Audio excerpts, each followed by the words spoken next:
Why do we reject people who like us? It seems irrational at first. If someone admires you, appreciates you, and wants to be close to you, shouldn't that naturally make you feel drawn to them? Logically, it seems like mutual attraction should be the easiest thing in the world, yet reality often plays out differently. Someone shows interest, and instead of feeling excitement, you feel discomfort. Instead of leaning in, you pull away. It's not just you, this happens to almost everyone at some point. And it's not just about romantic relationships, it happens in friendships, in social circles, in professional settings. People offer us genuine admiration and we reject them. But why? The answer goes deeper than you think, touching on self-worth, psychology, fear of vulnerability, and the strange way human desire works. There's a simple but painful truth behind this. We crave what we don't have, and we devalue what is freely given. It's a pattern seen in almost every area of life. If something is rare, it feels special. If something is easy to get, it feels less valuable. This is why luxury brands thrive on exclusivity, why people chase after unavailable love interests, why we dream about things just out of reach but lose interest once they become ours. When someone likes you too much, too easily, part of your brain subconsciously thinks, if they like me this much, maybe there's something wrong with them. Maybe they don't have other options. Maybe they don't see me clearly. Instead of feeling flattered, you feel suspicious. Instead of feeling drawn in, you feel like pulling away. Click subscribe to this channel to get more topics you love. But there's something even deeper at play. The way we react to affection is a reflection of how we see ourselves. If deep down you don't believe you are truly lovable, then when someone offers you love effortlessly, it doesn't feel real. It feels like a mistake. If you have spent years believing that love has to be earned, fought for, or struggled for, then receiving it freely can feel uncomfortable.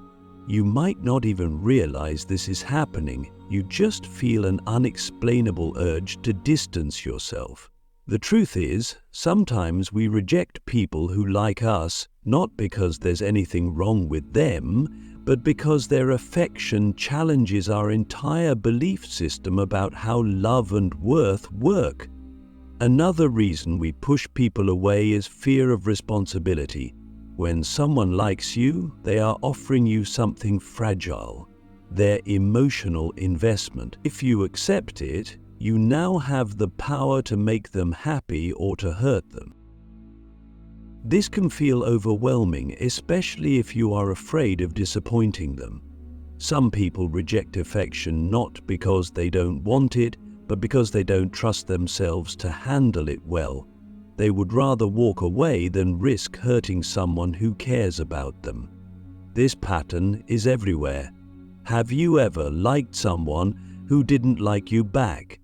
Did you notice that the more they pulled away, the more you wanted them? Rejection creates desire.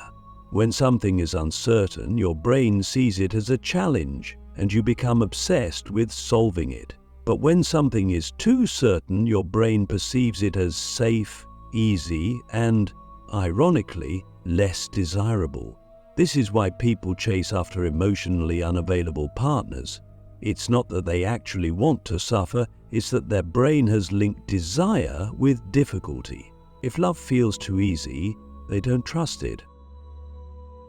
Now, think about the things you desire in life: success, wealth, happiness. The moment something feels too easy, you lose interest in it.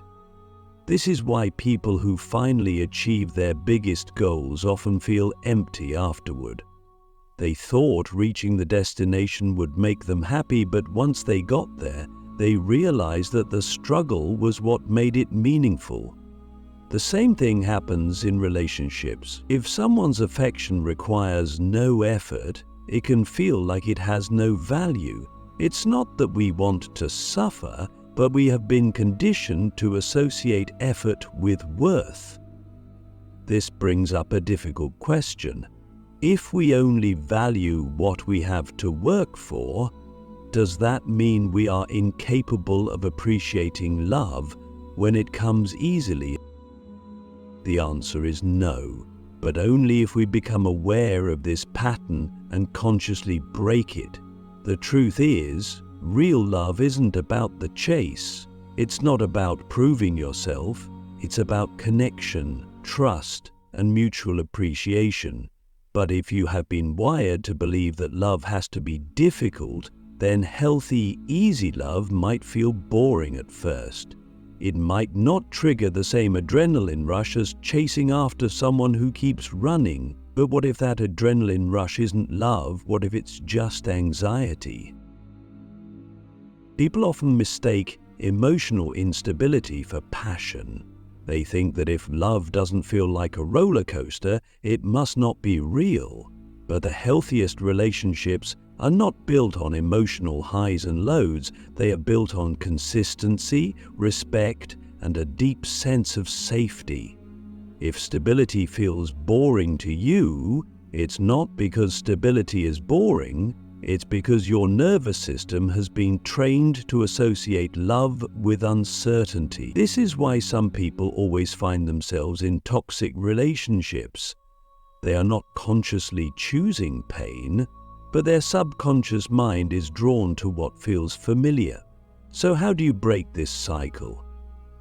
First, recognize that love is not supposed to be a test. You don't have to prove your worth to be loved. You don't have to chase after people who don't appreciate you just to feel like you've won them. Real love is given freely, not as a prize for suffering. Second, pay attention to how you react when someone genuinely likes you. Do you feel uncomfortable? Do you start looking for flaws in them? Do you feel an urge to run? If so, ask yourself whether it's really about them or if it's about your own fear of being fully seen and accepted. The truth is, many people are more comfortable with rejection than with acceptance. Rejection is painful, but it is familiar. Being truly accepted, with no conditions, no games, no proving, now that is terrifying. Because what if you accept that love and then it goes away? What if you open yourself up only to lose it later? Some people would rather reject love before it has the chance to reject them. It's a form of self-protection, but in protecting yourself from potential pain, you also block yourself from experiencing real connection. The most powerful thing you can do is shift your perspective. Instead of seeing love as something that must be earned, see it as something that should be mutual. Instead of chasing after people who don't value you, pay attention to the people who do. Instead of fearing easy love, recognize that love is not supposed to be a struggle. Yes, relationships take effort, but effort is different from suffering. Healthy love does not make you feel anxious, uncertain, or unworthy. It makes you feel safe, appreciated, and at peace. So the next time someone likes you and you feel that instinct to pull away, pause for a moment. Ask yourself if you are pushing them away because they are genuinely not right for you or because their affection makes you uncomfortable. If it's the latter, then maybe, just maybe, the problem isn't them. Maybe the problem is that you have spent so long believing that love has to be difficult that you don't know how to accept it when it comes easily. But love is not a war to be won. It is not a prize to be earned. It is something that should be shared freely and willingly. And when you finally understand that, you will stop running from the very thing you have always wanted. Why do we reject people who like us? It's one of those contradictions in human behavior that doesn't seem to make sense at first glance. Someone shows admiration, affection, or even love toward us, and instead of feeling drawn to them, we feel discomfort, hesitation, or even outright resistance. Logically, mutual attraction should be the simplest and most natural thing in the world. Two people like each other, so they come together. Yet in reality, it often plays out differently. Someone expresses interest and suddenly that interest feels unappealing. It happens in romance, friendships, professional settings, and social circles. People offer genuine admiration, and instead of embracing it, we push them away. The reason for this isn't as simple as personal preference. There are deeper psychological forces at play, tied to self-worth, fear of vulnerability, human desire, and the strange paradox of how we assign value to things in life. Scarcity creates value. This is a principle that applies to almost everything: money, status, material possessions, and human relationships. People chase what they perceive as rare, special, and difficult to obtain. When something is easily available, it often loses its appeal. If a luxury brand started giving away its most expensive products for free, their desirability would plummet overnight. The same principle applies when someone likes us too much, too easily. If affection is given without effort, without challenge, without scarcity, the subconscious mind registers it as less valuable. Instead of thinking, "This person sees something special in me," the brain interprets it as, "If they like me this much, maybe they don't have other option. Maybe they don't see me clearly. Maybe they're not as desirable as I initially thought." The very thing that should make us feel secure, their certainty, makes us uneasy. The way we react to affection is deeply influenced by how we see ourselves. If someone has spent years believing they are unworthy of love, then when love is freely given, it feels unnatural. Human beings are wired to seek consistency in their beliefs. If someone has internalized the idea that love must be earned through struggle, suffering, or proving oneself, then receiving it without effort contradicts their worldview. This contradiction doesn't feel pleasant. It feels like something is off, like something isn't quite right, even if there's no logical reason for that feeling. Instead of embracing the affection, they instinctively push it away, rationalizing their discomfort by finding flaws in the other person. "They're too nice. They're not exciting. They don't really know me." These thoughts aren't always true, but they serve a purpose.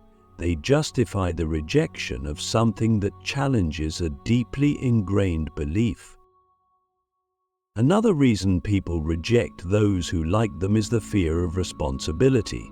When someone expresses strong affection, they are offering emotional investment. If that investment is accepted, it comes with an unspoken responsibility, the power to influence their emotions. This can be overwhelming, especially for people who fear disappointing others. Accepting someone's love means accepting the possibility of hurting them. For some, it feels safer to reject affection early before emotional entanglement makes things complicated. This avoidance isn't always conscious, but the underlying logic is clear. If you push them away now, you won't have to deal with the emotional weight of letting them down later. Desire is fueled by uncertainty. People often confuse love with emotional intensity, but what they are really experiencing is the psychological effect of unpredictability. The more uncertain something is, the more attention the brain gives it. This is why people chase emotionally unavailable partners. It's not because they genuinely enjoy being ignored or treated with indifference. It's because their brain has been wired to associate love with pursuit, with proving their worth, with winning someone over. When love is too easy, it doesn't trigger the same chemical response in the brain. It feels unexciting, even though it may actually be the healthier, more stable choice. This pattern extends beyond relationships. People often lose interest in things once they become too easy or too certain. Someone dreams of financial success for years, believing that wealth will bring happiness. When they finally achieve it, they feel a strange emptiness. The excitement wasn't in having money. It was in the chase, in the struggle, in the overcoming of obstacles. The same applies to love. Many people don't recognize that what they are addicted to is not love itself, but the emotional highs and lows of uncertainty. When affection is steady and predictable, they mistake the absence of chaos for the absence of passion. Humans are wired in strange and contradictory ways. We crave connection, yet sometimes when it is offered freely, we reject it. We desire love, yet when it comes too easily, it unsettles us. We chase after those who ignore us, dismiss those who cherish us, and then wonder why love feels so complicated. This pattern is not random. It is driven by deep psychological forces that shape how we perceive value, attachment, and self-worth. The reason we reject those who like us is not as simple as preference. It's often about fear, conditioning, and a distorted sense of what love should feel like. People are drawn to what feels familiar, even when it's unhealthy. If someone has grown up associating love with struggle, they will gravitate toward relationships that recreate that struggle. If they have been conditioned to believe they must earn affection, then love that is given too easily feels untrustworthy. It doesn't trigger the emotional highs and lows they have learned to associate with passion. Instead of feeling exciting, it feels uncomfortable. They don't reject kindness and affection because they don't want love. They reject it because their nervous system has been programmed to expect something different, something harder, something more uncertain, something that feels like a chase rather than a gift. Scarcity creates perceived value. When something is rare or difficult to obtain, it seems more desirable. This is why people chase after those who are emotionally unavailable. It's not just about wanting what they can't have. It's about believing that love must be proven, won, or worked for. When someone is indifferent, their approval feels like a prize. Every small sign of interest feels like an achievement. But when someone is openly affectionate, it's easy to take them for granted. Their love is not a challenge, so the brain assigns it less value. This is an illusion, but it is a powerful one. It leads people to ignore those who would treat them well and fixate on those who keep them at a distance. Attraction is often fueled by uncertainty. The mind becomes obsessed with questions that have no clear answers. Does this person like me? Are they thinking about me? Will they ever feel the same way? This uncertainty creates emotional intensity. The brain mistakes this intensity for love. But when someone likes us without hesitation, there is no uncertainty to obsess over. There is no mystery to solve. Instead of feeling exhilarated, some people feel bored. They mistake the absence of anxiety for the absence of passion. They don't realize that the emotional roller coaster they crave is not love, it's insecurity. Another reason people reject those who like them is fear of vulnerability. Accepting love means opening up to the possibility of being hurt. It means allowing someone in, trusting them, exposing weaknesses, and risking rejection later. Some people would rather reject love first than risk being the one left behind. They push people away not because they don't care, but because caring feels dangerous. If they don't let anyone get too close, They can't be disappointed. They can't be abandoned. They can't be hurt. But in avoiding pain, they also avoid real connection. They end up lonely, even when love was right in front of them. Self-worth plays a huge role in this dynamic. If someone doesn't truly believe they deserve love, then when someone offers it freely, they question it. They think, why do they like me? What's wrong with them that they would choose me? Instead of feeling valued, they feel suspicious. Their own insecurities make them doubt the sincerity of affection. They assume that if someone sees them as special, that person must be mistaken. They reject love not because they don't want it, but because deep down, they don't believe they are worthy of it. People also reject those who like them because of ego. Receiving admiration feels good, but sometimes it also makes people feel like they have too much power. If someone is too interested, too available, too eager, it can create an imbalance. The one being pursued may feel like they have all the control, and that control can be uncomfortable. They might start to see the other person as less desirable simply because they don't have to work for their attention. This is not a conscious decision, it's a psychological response to power dynamics in relationships. Many people want an equal exchange of desire. When one person is too invested and the other is indifferent, it creates an imbalance that can make the relationship feel less appealing. Timing is another factor. Sometimes people reject affection because they are not in a place where they can accept it. Maybe they are emotionally unavailable. Maybe they are healing from past wounds. Maybe they are too focused on personal goals to engage in a relationship. When someone likes them, it feels like pressure, like an obligation they are not ready for. The affection is not the problem, the timing is. But instead of explaining this, they distance themselves, leaving the other person confused and hurt. There is also the issue of projection. People project their fears, insecurities, and past experiences onto new relationships. If they have been hurt before, they assume they will be hurt again. If they have been betrayed, they assume everyone will betray them. They see affection not as a gift, but as a trap. They think, if I let this person in, they will eventually leave. If I trust them, they will eventually hurt me. Instead of risking that pain, they reject love before it has a chance to grow. They think they are protecting themselves, but in reality, they are repeating old patterns, keeping themselves stuck in a cycle of loneliness and emotional isolation. Breaking this pattern requires awareness.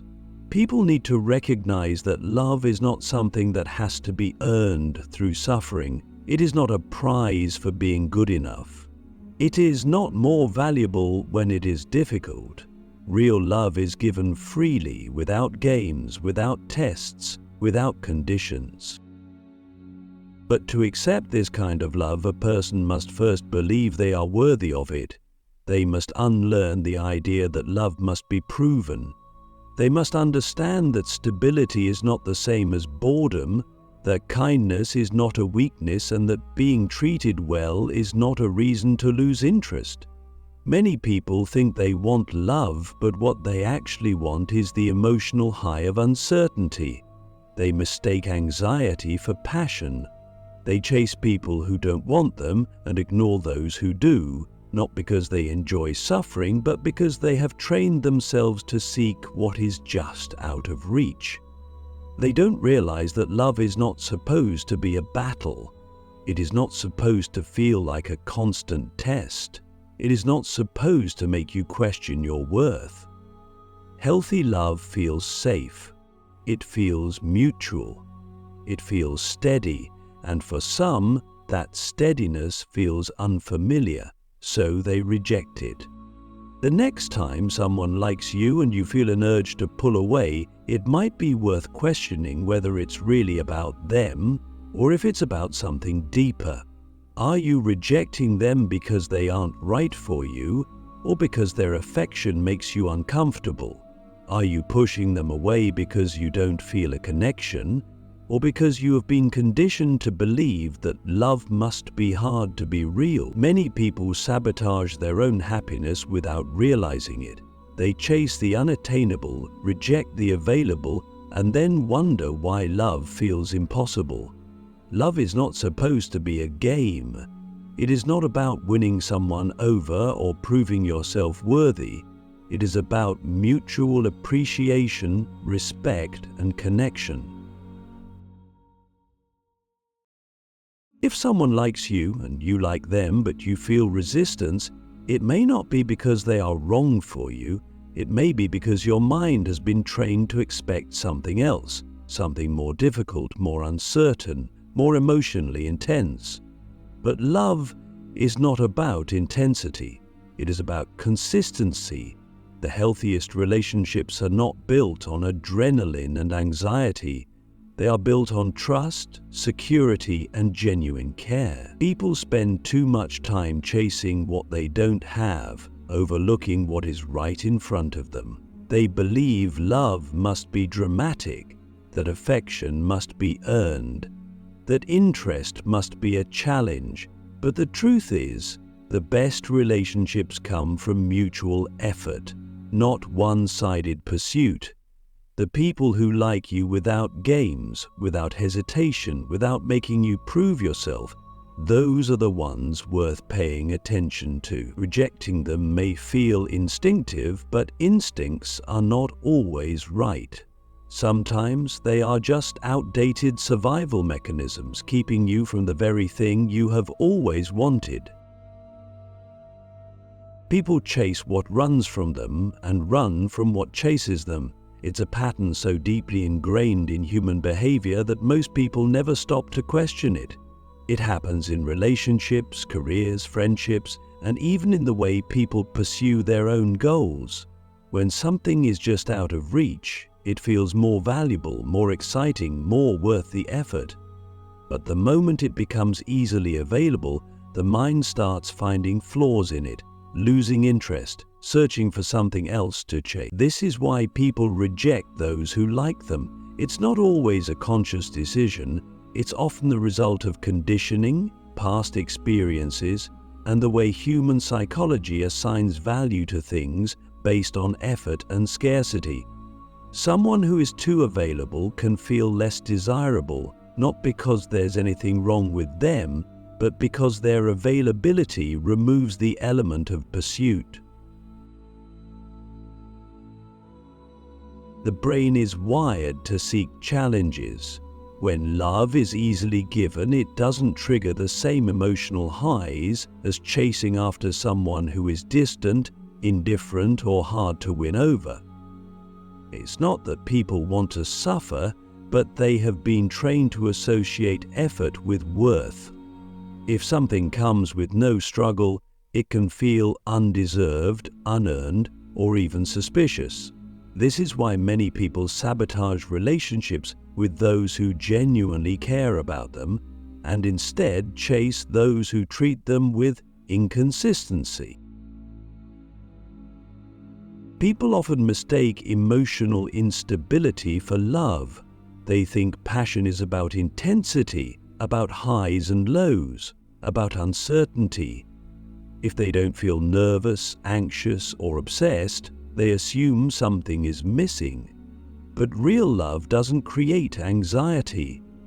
It doesn't make someone feel like they need to constantly prove themselves or question where they stand. It provides security, consistency, and peace. The problem is that many people have never experienced love in this way. They have only known love that feels like a battle, like something they have to fight for, like something that is always slipping through their fingers. So when they encounter someone who simply likes them without hesitation, they don't trust it. It feels too easy, too predictable, too stable. Instead of appreciating it, they reject it, believing that love should feel more like a chase. But this isn't just about attraction, it's about self-worth. If someone doesn't truly believe they are lovable, then when someone offers them love freely, it contradicts their internal belief system. They start to question the other person's judgment. They think, if they like me this much, maybe they don't really know me, maybe they're settling, maybe something is wrong with them for choosing me. Instead of seeing affection as a reflection of their own worth, they see it as proof that the other person must be desperate, naive, or lacking better options. This creates a cycle where they only feel validated when they have to earn love, and they distrust it when it is given without conditions. Another reason people reject those who like them is fear of vulnerability. Accepting love means accepting the possibility of being hurt. When someone likes them, they hold power over that person's emotions, but they also give that person power over their own. If they allow themselves to care, they risk being abandoned, betrayed, or disappointed. Some people would rather reject love before it has a chance to reject them. They think distancing themselves first will protect them from future pain, but in reality it only keeps them trapped in loneliness. They push away the very thing they want because getting too close feels dangerous. Attraction is not just about who is the most compatible or who treats someone the best. It is shaped by subconscious patterns, by past experiences, by the way a person has learned to define love. If someone has been taught that love must be difficult, they will seek out difficulty. If they have been conditioned to believe that love must be earned, they will reject it when it is given freely. If they associate excitement with emotional games, they will find healthy relationships boring. Most people don't realize they are repeating these patterns. They just feel an unexplainable lack of interest in those who like them, and an overwhelming pull toward those who don't. This is why so many people chase after the unavailable. They think it's about love, but it's often about validation. Winning over someone who is indifferent provides a sense of achievement. It makes them feel worthy, like they have proven themselves. But love is not supposed to be a test. It is not supposed to feel like a competition. It is not something that must be fought for. Real love is mutual, reciprocal, and consistent. The idea that love is more valuable when it is difficult is one of the biggest illusions people fall for. There is also an element of power in rejecting someone who likes you. When someone expresses affection, they expose themselves. They make themselves emotionally vulnerable. The person receiving that affection holds the power to accept or reject it. Some people, consciously or not, enjoy this power. It feeds their ego, gives them a sense of control, makes them feel desired. But once that power dynamic shifts, once the person who liked them pulls away or loses interest, suddenly they start to want them back. This is why people often realize they liked someone only after that person moves on. It's not always about the person themselves, it's about the loss of attention, the loss of control, the realization that something they took for granted is no longer available. People also reject those who like them because they fear settling.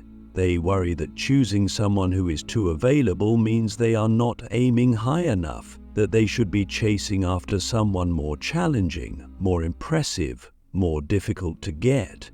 They associate struggle with value and assume that if something is easy, it must not be right. But love is not about chasing the most difficult option, it is about finding real connection. The idea that love must be earned through difficulty is a myth that keeps people stuck in cycles of unnecessary suffering. There is also the issue of projection. People carry emotional baggage from past relationships, and they often project that baggage onto new people. If they have been hurt before, they assume they will be hurt again. If they have been betrayed, they assume everyone will eventually betray them. If they have been in relationships where affection was given and taken away unpredictably, they assume that love must always feel uncertain. When someone likes them without hesitation, it doesn't fit their past experiences, so they reject it. They don't realize they are reacting to old wounds rather than the person in front of them. Breaking this pattern requires a shift in mindset. People need to stop equating love with struggle. They need to stop associating emotional instability with passion. They need to stop believing that something is only valuable if it is hard to get. Healthy love does not create anxiety. It does not leave someone questioning their worth. It does not require endless chasing. It is steady, mutual, and secure. But for those who have spent their lives chasing after the unavailable, this kind of love can feel unfamiliar at first. It takes time to rewire the brain, to recognize that stability is not the same as boredom, that kindness is not a weakness, that being treated well is not a reason to lose interest. The next time someone likes you and you feel an urge to pull away, it might not be because they aren't right for you. It might be because you have been conditioned to expect love to feel like a battle. It might be because your mind has been trained to crave the chase instead of the connection. It might be because you have spent so long believing that love must be earned that you don't know how to accept it when it is given freely. But love is not about proving yourself. It is not about winning someone over. It is not about chasing what keeps running away. The best relationships are built on mutual effort, not one-sided pursuit. The people who like you without games, without hesitation, without making you jump through endless hoops, those are the ones worth paying attention to. Rejecting them might feel instinctive, but instincts are not always right. Sometimes they are just outdated survival mechanisms keeping you from the very thing you have always wanted.